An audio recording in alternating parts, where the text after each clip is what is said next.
Hello. Thank you for joining me.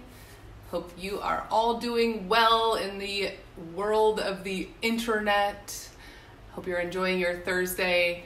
I have a really special topic today that I really hope I can do justice, because I'm not a professional counselor or social worker or really a professional anything that qualifies me in any special way to talk about this topic. However, I am a human being and I do really deeply love and crave human connection. It's one of my favorite things to learn about, read about, listen to stuff about.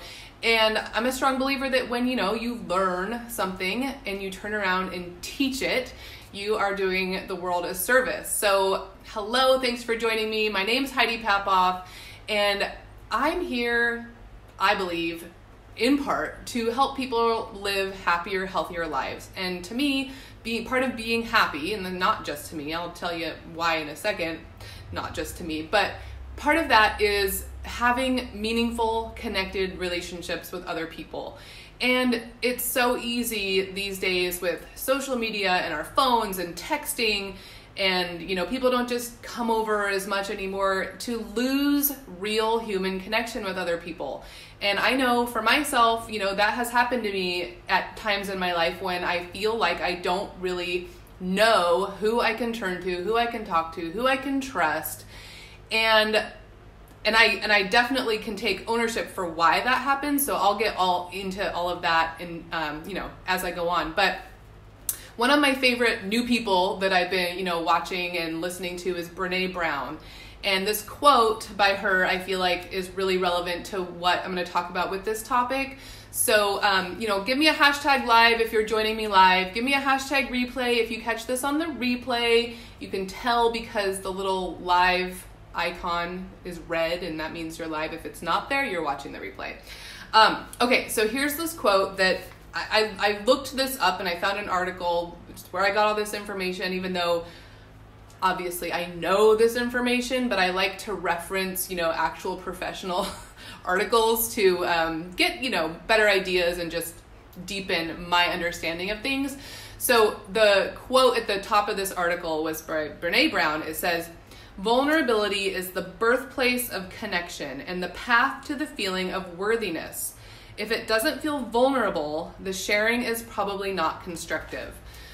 So tell me if that, resonates with you, if that gives you any sort of aha moment. But as humans, we are neurologically wired for connection. And I know, like I was saying, at times in my life when I've not felt that connected, it's because I get into this, shell of my own fear of rejection, my own fear of being vulnerable. And being vulnerable opens you up to rejection. And so, we can find ourselves withdrawing, pulling away, not really sharing our true authentic selves with people. And that leads to feeling alone, because if you don't share authentically who you are, you don't invite people to do the same and share authentically with you who they are. Hi, David. So, that's one of the reasons I love both industries I'm in, network marketing and real estate, because they're both relationship-based businesses. And yes, of course, even in relationship-based businesses, you can have surface relationships, you can have, I can't think of the word right now, but kind of, false connection. But I truly crave real connection. I crave authenticity, and one of my goals is to show up authentically for the people that are in my life. And some of that is people on social media, people that I might only know on social media. I still want to show up authentically, be vulnerable, show people who I am, because that's how I'm going to attract my people, like-minded people into my life, is showing who I am and then inviting them through that to show me who they are.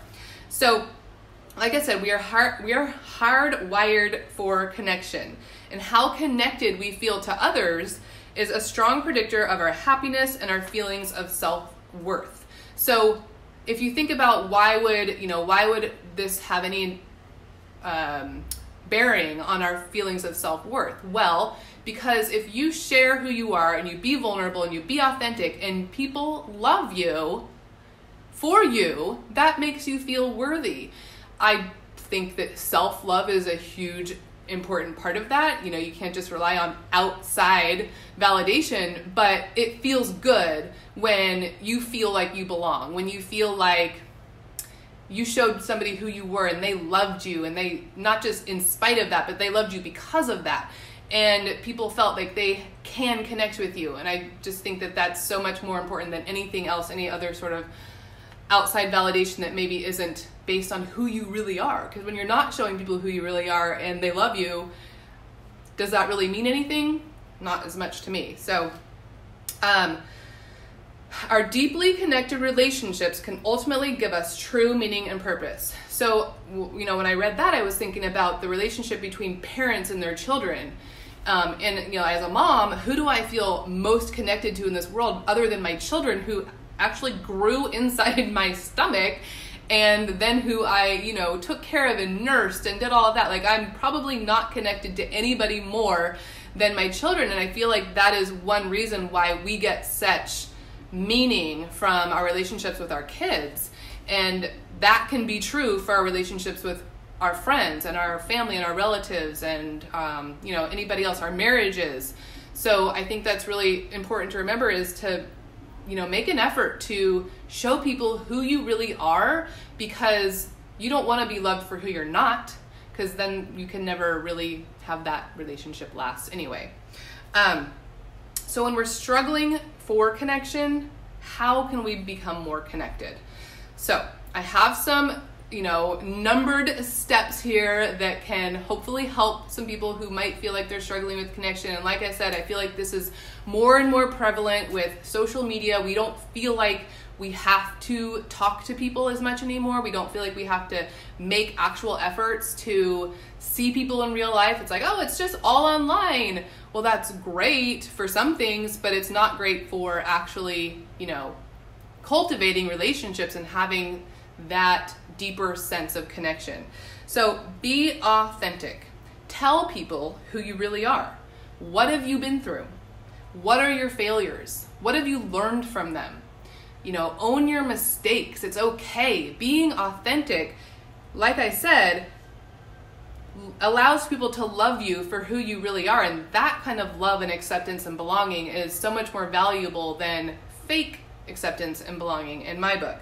So being authentic, telling people who you really are, is going to attract the right people into your life ultimately. Turning the page.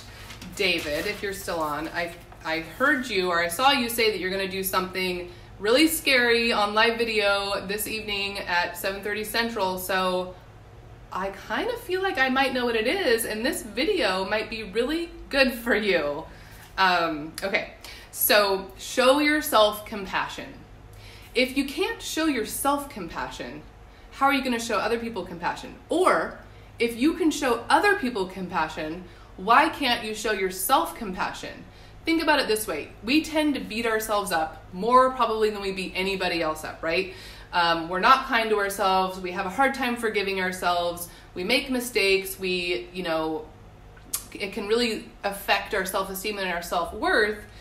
And do you treat other people the same way when they make mistakes? Do you hold them to the same, level of accountability, and do you shame them or try to make them feel bad about themselves? I know I don't, as much as I do even myself. I mean, some of my closer relationships I'm more like that with because I feel safer, but we are harder on ourselves. So if you wouldn't treat somebody else that way, why do you treat yourself that way? Give yourself grace. Be kind to yourself. Realize it's okay to make mistakes. What's not okay is when you refuse to learn from your mistakes, when you won't even really explore what the mistake taught you or why you might have made it so that you can actually learn from it. That's when becomes maybe a pattern or a cycle that can become really toxic or unproductive, I should say.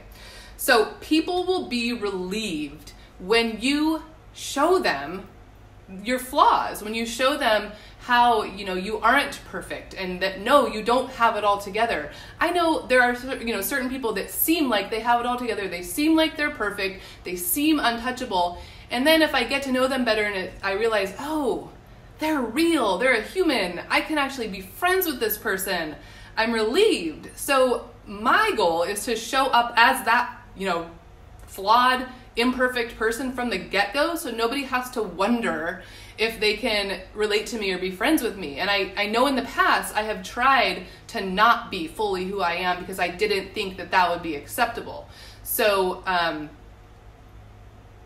now I just own it. I'm just my goal is to just own it, be who I am, be imperfect, and allow people into my life, into my real life, because I want to feel connected. I don't want fake relationships or fake friendships or fake love or anything like that. I want people to love me for my real, true self. And I know that I can't create that if I don't share who I really am and what makes me tick, what makes me sad, what makes me hurt, what, I think is funny, all of those things. Which actually leads me to my next one. Embrace vulnerability. So show people when you're hurt. Tell people how you really feel. Open yourself up to rejection. That's what doing that does, is it opens you up to rejection because you're showing people your true feelings, and they might not like that. Not everybody's going to love that, but, okay, I got sidetracked for a second there. Not everybody's going to love what you show when you're being authentic and vulnerable. But the right people are going to love it, and that's what matters. Mama? Yes, honey? Where's my head? Perfect timing, right? Hold on, Lukey, I'll be right there. So joy, creativity, and a sense of belonging and love is what you will create with vulnerability. Vulnerability is the birthplace of joy, creativity, and a sense of belonging and love. So remember that. So sometimes we want to numb out certain feelings. We don't want to feel jealousy. We don't want to feel the anger. We don't want to feel the sadness. So we might try to numb or block those feelings. The deflection starts. Yes. But research has shown that you can't numb only certain feelings. You can't just try to block out the anger or the sadness or the hurt. And so when you try to, you actually block out the joy and the love and everything that you actually want to feel too.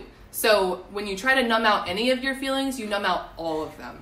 So I do feel like I've felt that way too. Like I've tried to not feel certain things, and in return, I just kind of don't enjoy even the good times. So that's really no way to live either. And then remember this, vulnerability is not weakness. Some people think that if they show their true feelings, if they show when they're not happy about something, when something made them sad, just their true feelings, that hurt their feelings or whatever, that is being weak, when actually being vulnerable and being willing to be vulnerable is one of the most ultimate forms of bravery, because you're opening yourself to rejection and feeling like maybe somebody's not going to love you because of that. But it's brave to feel that and do it anyway, because then you're, again, inviting those people in your life to do the same and be real and vulnerable with you. So I have an interrupter now, so I'm going to wrap this up. But I hope you found value. I hope this was helpful. If you have any thoughts about it, put them in the comments or private message me. I want to do more videos like this because it's something that I truly love and I learn about it. So I may as well share what I learn with others, and hopefully I can help some other people. So thank you so much and have a great rest of your day. Bye-bye.